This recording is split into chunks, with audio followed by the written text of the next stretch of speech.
Yo puedo enseñar, pero yo no puedo impartir. Quien imparte es Dios. Yo enseño, usted pone el oído y mientras más lo escucha, Dios imparte, imparte e imparte. Cuando viene a ver, usted tiene esa certeza, yo lo quiero. Y ahí viene entonces la oración verdadera que Dios contesta. Por eso la iglesia tiene que separarse del mundo. El Espíritu Santo no se revela en la mundanalidad. Y como decía mi abuela Esperanza, el mundo se ha metido en la iglesia. Por lo tanto, el mundo no conoce al Espíritu Santo. Quiero recordarles que la razón por la que hay que predicar sobre el Espíritu Santo es porque la palabra tiene que predicarse para que haya fe. Simplemente saber que hay Espíritu Santo, porque la Biblia lo dice, no trae la manifestación a la vida del cristiano. Tiene que hablarse de lo que la Biblia dice, porque la Biblia dice que la fe, la certeza de lo que se espera, la convicción de lo que no se ve, la experiencia, es decir, viene por el oír, y el oír lo produce la palabra. Entonces, si vamos a tener fe para experimentar el Espíritu Santo, tenemos que escuchar la palabra del Espíritu Santo hasta que esa palabra se convierte en certeza y en convicción. Y esa es una obra del Espíritu Santo. Ahora, eso no se imparte. Yo puedo enseñar, pero yo no puedo impartir. Quien imparte es Dios. Entonces, yo enseño, usted pone el oído y mientras más lo escucha, Dios imparte, imparte e imparte. Y cuando viene a ver, usted tiene esa certeza, yo lo quiero. Y ahí viene entonces la oración verdadera que Dios contesta. ¿Está bien? Entonces, estamos hablando de que debemos de pedirle a Dios específicamente por el bautismo del Espíritu Santo con las evidencias de ese bautismo. Hay que pedirlo. A veces la gente lo recibe, pero hay llenuras del Espíritu Santo. Entonces, recibimos el bautismo una vez y luego vienen diferentes llenuras, porque en nuestra vida experimentamos diferentes temporadas y tiempos, y hay que siempre pedir por una llenura fresca del Espíritu Santo. Amén. Hoy vamos a hablar sobre la pregunta, ¿quién es? ¿Quién es? ¿Es una fuerza? ¿Es una energía? ¿Es un poder? ¿Es sobrenatural? Todo eso, pero vamos a descubrir quién es el Espíritu Santo. Y yo quiero entonces que sea Cristo quien nos dice quién Él es, porque Jesús es la mejor fuente para conocer quién es el Espíritu Santo, aunque podemos conocerlo a través de toda la Biblia. Ahora, si Jesús lo dijo, no es cultural, no es opcional, es teológico, no puede cambiarse, es divino, es absoluto, no se puede interpretar de otra manera, porque Jesús es la voz de Dios y quien sustenta todas las cosas con la palabra de su poder. Yo quiero entonces comenzar con la enseñanza. ¿Quién es el Espíritu Santo? De acuerdo a como Jesús dijo, porque Él lo establece, y cuando Jesús lo establece, es así. Y usted puede ir al banco y buscar el millón con eso que dice Jesús. Quiero que veamos el griego de esta escritura, donde vamos a ver cómo Jesús está describiendo al Espíritu Santo. Juan, capítulo 14, versículo 16. Jesús se está despidiendo. Los discípulos habían dejado todo para seguir a Jesús, y cuando alguien judío dejaba todo para seguir un rabino, que el rabino le salga en solamente 3 años y medio con la idea de que los va a dejar, era una tragedia, porque podían incurrir persecución, especialmente en el caso de los discípulos. Un rabino nunca abandona a sus discípulos, mucho menos 3 años después, que ellos dejan todo. Dejaron a Juan el Bautista, dejaron el templo, dejaron los fariseos, dejaron los saduceos, dejaron a todos los feos para seguir a Jesús. Y 3 años y medio después Jesús les dice, me voy. Y ya ellos sabían que iban a tener que esconderse, porque sucede que este rabino había completamente amenazado todo el sistema religioso de aquel tiempo. No era amigo de los fariseos, como que, está bien, es un rabino y no se conforman con nosotros, pero es amigo. No. Si seguiste a Jesús, eres digno de la misma suerte. Y ahora Jesús les dice, me voy. Y ellos, ¿qué? Y entonces esta palabra tiene ese contexto. En el versículo 1 es donde comienza, no se turbe vuestro corazón, vamos a ir al versículo 16, creed en Dios, creed también en mí. Y les dice, la casa de mi padre muchas moradas hay, si así no fuera yo os hubiese dicho. Es bueno, que conforte, porque Jesús se va y Jesús les dice, en el cielo les voy a preparar morada, mientras ellos van a tener que quedarse solos. Es difícil captar esto para los discípulos, que puedan decir, Pedro quizás pueda decir, ok, gracias por las moradas en el cielo, pero te vas a ir y me vas a dejar solo. Yo lo que necesito es seguridad aquí. Esto fue bastante íntimo, bastante problemático para los discípulos. Entonces, Jesús les da el sermón y en el versículo 16 les dice, yo rogaré al Padre y os dará otro consolador para que esté con vosotros para siempre. Y entonces Jesús va a describir quién es el consolador, el versículo 17. El Espíritu de verdad, el cual el mundo no puede recibir porque no le ve ni le conoce. Y las alarmas deben de estar sonando en esa frase porque Jesús está aquí anunciando algo problemático para los discípulos. Por 3 años y medio los discípulos están viendo y conociendo a Jesús. Es una relación física. Ahora les dice que el Espíritu Santo nadie lo ve ni lo conoce. El mundo no lo ve ni lo conoce. Otra clave ahí es que nadie que está viviendo en el mundo puede conocer y ver al Espíritu Santo. Por eso la iglesia tiene que separarse del mundo.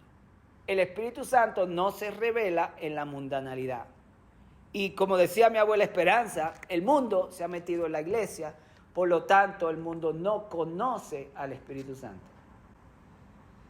Pero Jesús les dice a los discípulos, pero vosotros le conocéis porque mora con vosotros y estará en vosotros. Y esto está tremendo lo que dice Jesús aquí, porque mora con vosotros. Estaría Pedro, Juan, Santiago y toda esa gente preguntándose en este momento, ¿qué significa? Porque con quien hemos estado morando todos estos 3 años y medio ha sido contigo, clave. Y entonces le dice, estará en vosotros, que se fue a otra dimensión, porque Jesús estaba con ellos, pero no estaba en ellos. Y ahora Jesús está profetizando, este espíritu, este consolador, va a estar en una dimensión mayor que la que yo estoy.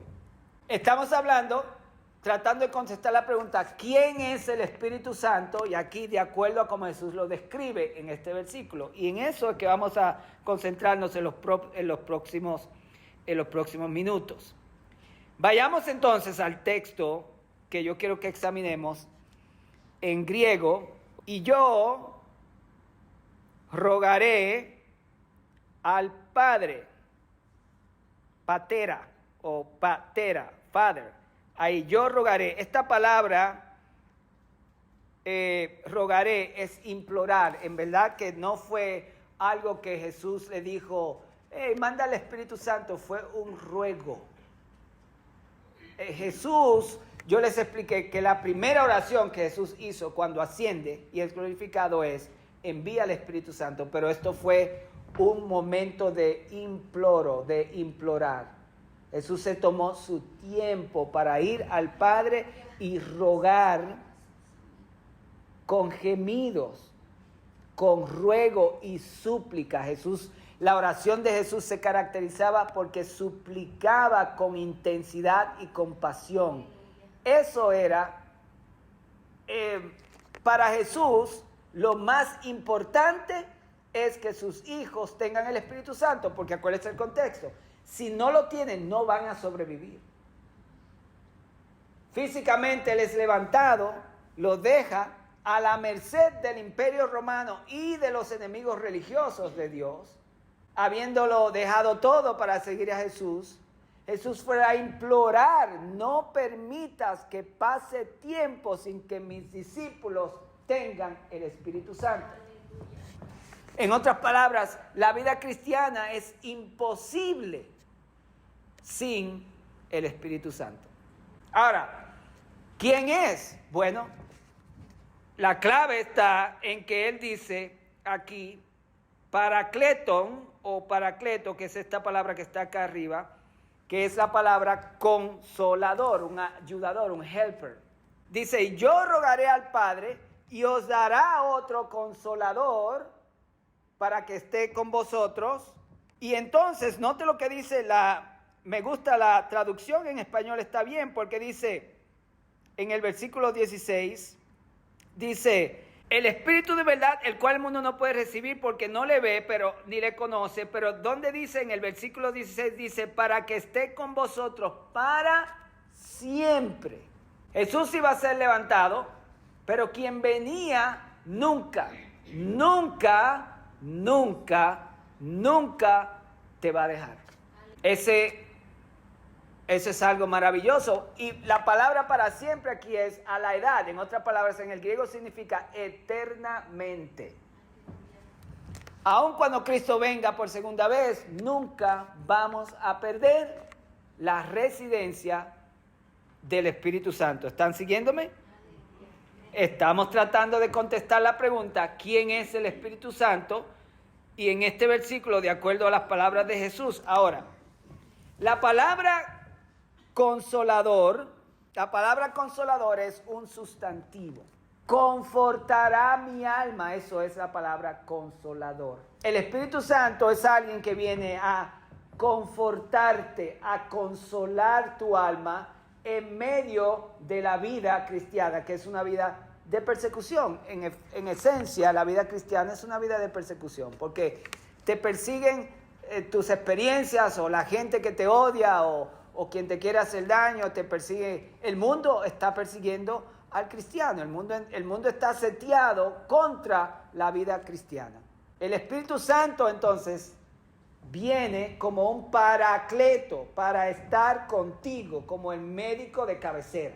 El Espíritu Santo es alguien, por lo tanto, a quien tú puedes consultar. El problema es que no hablamos con el Espíritu Santo porque inconscientemente solamente lo vemos como una fuerza incorpórea, impersonal. Pero si es paracleto, Jesús está describiendo a esta persona como una persona que va a estar contigo, y Jesús profetizó, va a estar en ti, no se puede separar de ti. Tú puedes consultar, hablar con el Espíritu Santo. Por eso la palabra es paracleto, contigo. Aquí en el inglés dice ayudador, un helper. Ahora, la próxima pregunta es, ¿qué clase de ayudador? ¿Qué clase de confortador? ¿Cómo nos ayuda el Espíritu Santo? Y la clave está en un adjetivo que precede esta palabra, este sustantivo. Alón. Ahí está en azul. Alón.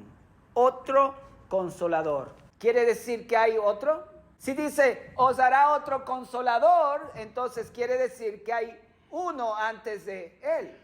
No dice, os dará un consolador. Dice, otro consolador. Y la pregunta otra vez es, ¿dónde está el primero? Porque también, si esta palabra es un adjetivo modificador, les voy a explicar. Digamos que yo le diga a ustedes, ustedes son los embajadores de Jesús. Embajadores es un sustantivo. Pero cuando yo digo, ustedes son los embajadores de Jesús para representarlo en la ciudad del Paso, Texas, con toda la autoridad y el poder de la embajada del cielo. Usted se convierte en una persona que tiene un oficio específico. Eso es otro. En otras palabras, lo que yo estoy modificando el sustantivo. Sustantivo, ustedes son embajadores. Pero cuando yo les dije para declarar el poder de Dios, eso modifica la palabra embajador. Porque ahora está diciendo que no solamente ustedes son embajadores, sino que son embajadores con poder. No es lo mismo yo decir, yo soy hijo de Dios, eso es el sustantivo, pero si le pongo un adjetivo, digo, yo soy hijo de Dios, ungido o ungida, ya estoy modificando el ser hijo de Dios, porque ser un hijo de Dios es un estado de ser. Pero tener poder es un estado de acción. Estoy cambiando la dinámica del sustantivo. Cuando Jesús dijo, les enviará un consolador, otro consolador. Esa palabra otro, alón, está modificando el sustantivo y lo está haciendo igual al que vino primero. Cualquiera le puede consolar, cualquiera te puede dar guía. Pero cuando Jesús dijo otro al Espíritu Santo, dijo que esa guía es igual a la que ninguna otra guía puede ser. ¿Y cuál es esa guía? Jesús mismo. Correcto. Es una clase de guía que no se puede encontrar en ninguna parte, de ninguna manera, por ninguna causa, en ningún lugar. Otro consolador, Trinidad, significa que Jesús está igualando al Espíritu Santo a Cristo mismo. ¿Cómo sabemos que ese otro es Cristo? Porque en el versículo que sigue, note lo que dice. El Espíritu de verdad, el cual el mundo no puede recibir porque no le ve ni le conoce, pero vosotros le conocéis porque mora con vosotros. Por 3 años y medio, el Espíritu Santo había estado morando con los discípulos a través de Cristo. Y estará en vosotros, dice, y luego que yo me vaya, va a estar dentro de ustedes. Y entonces Jesús hace esta declaración: no os dejaré huérfanos, vendré a vosotros. Un momento, Jesús dijo que quien iba a venir era el Espíritu Santo. Y cuando Jesús dijo, vendré a vosotros, ahora Jesús está diciendo, el Espíritu Santo soy yo mismo. La diferencia es que ahora yo voy a estar en tu interior. ¿Me están entendiendo? Eso describió quién es el otro consolador. Por eso yo les dije, el Espíritu Santo es Cristo ilimitado, no sujeto a lo físico. En otras palabras, usted puede decir, es lo mismo decir yo tengo el Espíritu Santo que decir yo tengo a Jesús. Y es lo mismo decir yo tengo a Jesús que decir yo tengo el Espíritu Santo. Ahora, una manera de saber cómo el Espíritu Santo, que es Jesús, le da conforte, es entonces no tratar de definir lo que hace el Espíritu Santo específicamente, sino definir cómo Jesús fue el consolador de los discípulos antes de venir el Espíritu Santo, para definir cómo el Espíritu Santo es tu consolador. Y por eso es importante conocer la palabra y lo que la palabra de Dios dice. En otras palabras, Jesús está diciendo, yo mismo soy el Espíritu Santo. Y el Espíritu Santo es Cristo. El juego de palabras en el griego, sin embargo, tiene algo que yo quiero que ustedes entiendan también, es que Jesús no dijo, rogaré al Padre y os dará otro Jesús. Pero implicó que en esencia Cristo y el Espíritu Santo tienen la misma función. Pero al él decir Trinidad, el Espíritu de verdad fue específicamente nombrado. Jesús también está diciendo que aunque el Espíritu Santo y Cristo son iguales, por lo tanto, la pregunta, ¿quién es el Espíritu Santo? Usted la puede contestar usted mismo si usted sabe quién es Jesús. En otras palabras, si yo puedo decir quién es Jesús, don Ramón, puedo decir quién es el Espíritu Santo. Y si puedo decir quién es el Espíritu Santo, puedo saber quién es Jesús. Pero queremos saber si usted puede contestar la pregunta, ¿quién es el Espíritu Santo? Si Jesús está diciendo otro como yo. Si Jesús dijo, yo mismo voy a venir con vosotros para estar en vosotros y les voy a enviar otro consolador y están iguales, la respuesta es clara. Si yo puedo contestar la pregunta, ¿quién es Cristo? Entonces ya sé quién es el Espíritu Santo.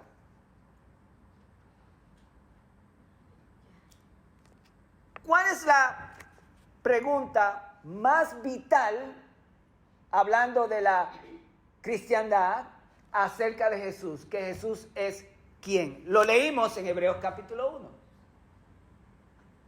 En Hebreos capítulo 1, Dios, habiendo hablado muchas veces en otro tiempo por los profetas a los padres, en estos postreros días, la inauguración del tiempo del Espíritu Santo, nos ha hablado por el Hijo, a quien Él constituyó heredero de todo y por quien asimismo hizo el universo.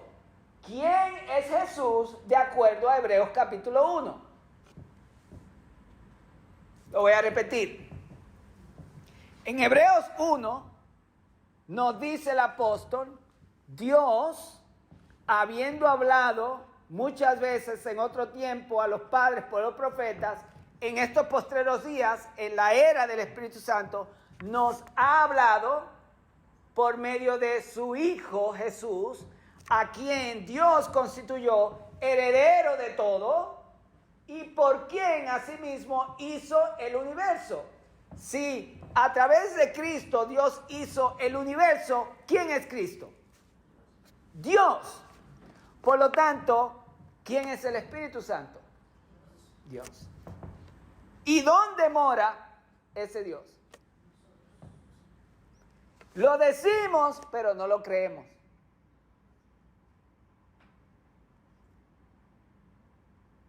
Y ahí es que viene la sustancia de la fe, porque no podemos entender cómo es posible que el creador del universo esté morando en este vaso tan frágil, imperfecto, pecador. Hello.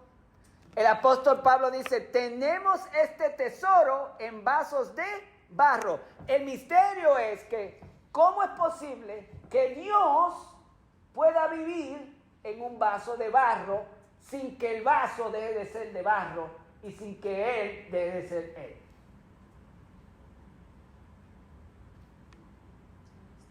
Es impresionante por medio de su Espíritu Santo. Por lo tanto, la obra del Espíritu Santo de mantener a Dios en ti y dejarte ser barro es imposible ante la mente humana. No cabe. El Dios que es santo hasta lo último, indescriptible, vive no en el universo que no tiene pecado, porque el universo nunca ha pecado, el universo nunca lo traicionó, el universo nunca lo negó.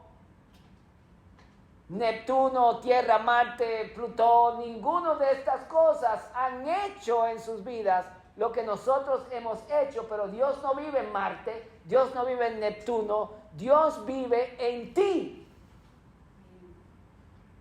Y cuando te pones en un espejo y estás mirando, esto es imposible. ¿Cómo puede Dios vivir en mí? Y dejarme ser yo sin Él dejar de ser Él. Con la demanda que Dios tiene de santidad, que nada más tiene que guiñar un ojo y te destruye, nada más compensarlo. Imagínate que tú tengas dentro de ti una bomba de plutonio.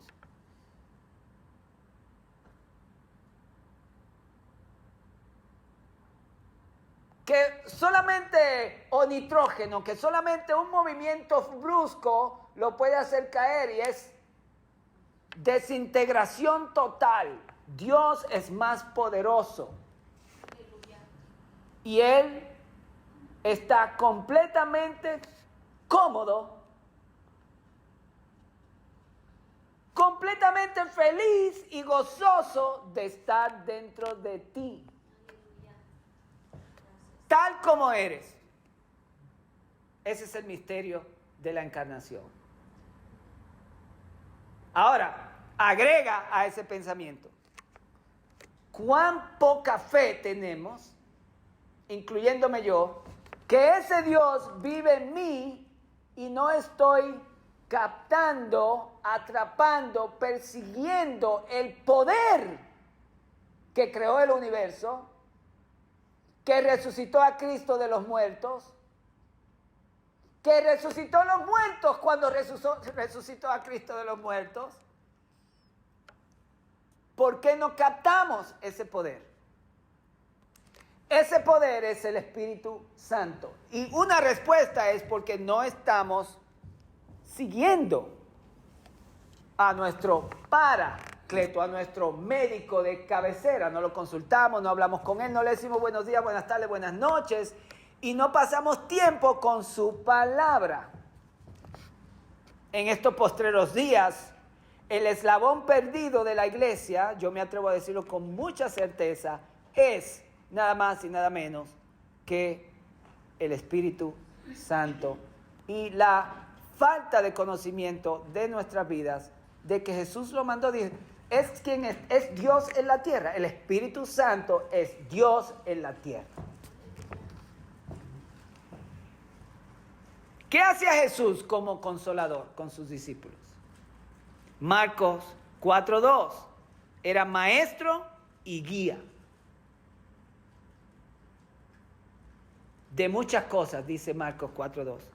Y Juan 14:26 dice, el Espíritu Santo, a quien el Padre enviará en mi nombre, os enseñará. Por lo tanto, Jesús enseñaba, el Espíritu Santo enseña.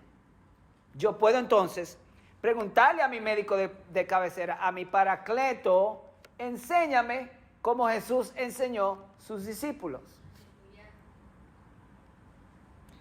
Jesús le daba a sus discípulos cuidado pastoral, le dijo cosas como no se turbe vuestro corazón. Eso fue un cuidado pastoral, pero la palabra de Dios dice que de igual manera el Espíritu Santo nos ayuda en nuestra debilidad. No estamos consultando al que nos puede ayudar cuando somos débiles. No estamos recibiendo la enseñanza del Espíritu Santo. Jesús como consolador era un intercesor, porque Hebreos 7:25 dice, por lo cual puede también salvar perpetuamente a los que por él se acercan a Dios, porque vive siempre para interceder por ellos. Jesús vive siempre para interceder por ti. Jesús siempre está intercediendo por ti. Pero mire lo que dice del Espíritu Santo que está en ti. Romanos 8:26.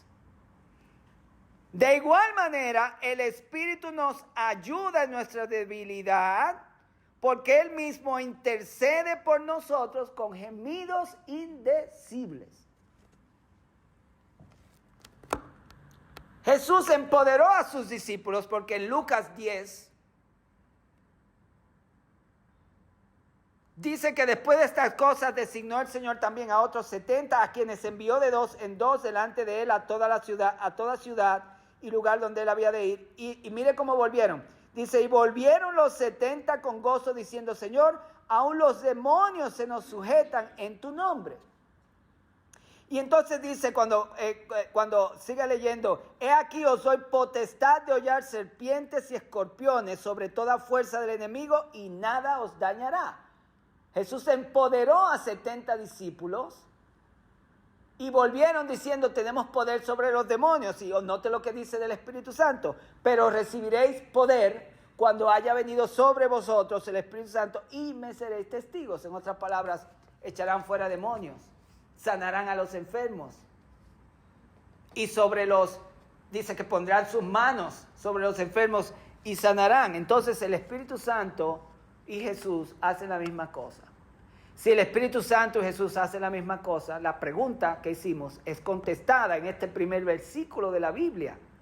Jesús es Dios, el Espíritu Santo es Dios. El Espíritu Santo, cuando Jesús lo describe, con esto concluyo, cuando Jesús lo describe, Jesús, el griego lo describe como proximidad. Es tan próximo que si le prestas atención, es como si lo tuvieses físicamente, pero es mejor. En otras palabras, Jesús estaba prediciendo que los discípulos iban a tener la misma experiencia que tenían con Jesús físicamente, con el Espíritu Santo, excepto que iba a ser mejor, porque ese nunca iba a ser removido y ese siempre iba a estar presente en todas las circunstancias, en todas las situaciones, no importa dónde. Incambiablemente, el Espíritu Santo es la oración del Salmo 23. Jehová es mi pastor, nada me faltará. En lugares de delicados pastos me hará descansar. Junto a aguas.